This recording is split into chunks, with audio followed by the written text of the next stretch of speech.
Hello, Heather Anderson here with my presentation of diverse books for children and adolescent literature, fall 2024. Um, as a preschool teacher, I chose books that would be suitable for my preschool class and was surprised that at the list of books that were in the text that one of the books that are on my curriculum was actually on there. And it is from the Appalachian region. It's called The Relatives Came by Cynthia Rylant and illustrated by Stephen Gamble.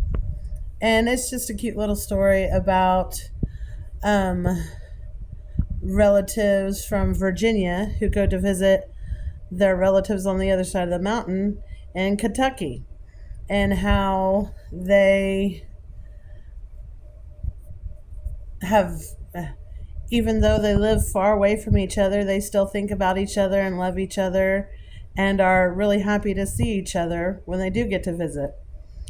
And basically the moral of the story was that even though that families can live far apart from each other, they still think about and love the other people in their family. And as far as the evaluating for selecting multicultural literacy, I think it is just, the culture of the mountains and how one side of the mountain does things a little different than the other side of the mountain, just based on the fact that they have a different weather environment. Like the Virginia side grew grapes and the Kentucky side grew watermelons, and that the landscape was just a little bit different and how they had to go over the mountains to get to the other family. The other three stories that I chose were a lot more, had a lot more authentic portrayals in the story, and cultural details were more naturally integrated into the story, and it had more of, two of the stories in particular had more of a natural, feel like it happened and it wasn't just a story to entertain. The first story I looked at was of African descent, or by an African author, and it was called The Color of Home by Mary Hoffman and illustrated by Karen Littlewood. And it's about a Somali boy who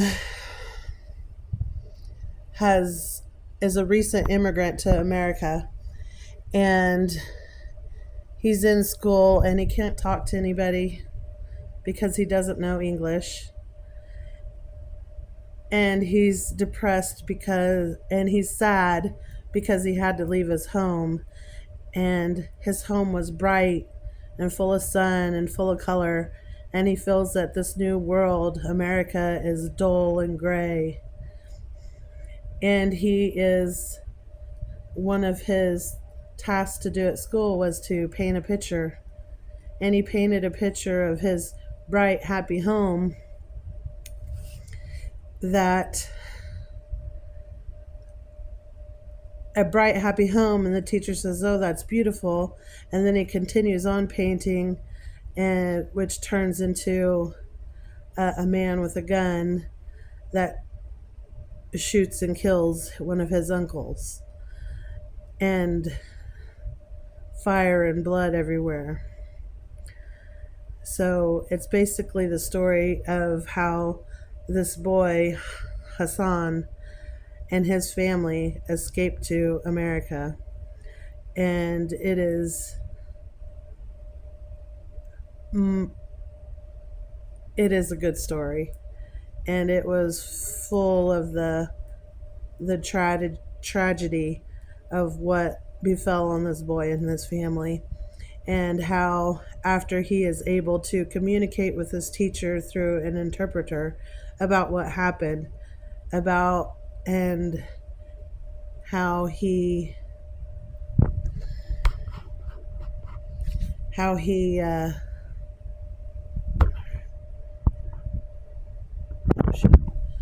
he was able to start seeing the color in the new world now after he was able to talk about his situation. So that was an amazing story to share. Another story was Asian, and it is Uncle Peter's Amazing Chinese Wedding by Lenora Look, illustrated by Yumi Ho. And not only does this story talk about the traditions of a Chinese wedding, historical and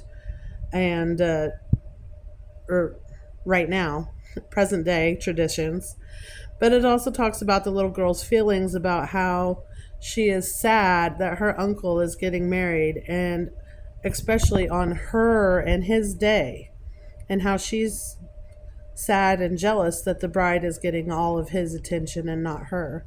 But towards the end of the story, she finally feels better about everything.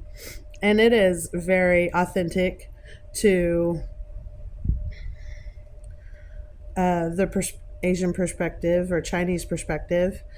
And it has lots of cultural details that are naturally integrated into the story. Another story that I chose was a silly Latino-based story called The Old Man and His Door. And the author is unknown because it's based on a Mexican song, and the illustrator is Joe Cepeda. It's a silly story about a man who mishears his wife and brings a door to the barbecue instead of a pig. And it's full of the Latino Spanish language, and so it helps introduce children to new words and language, and it just was a fun story.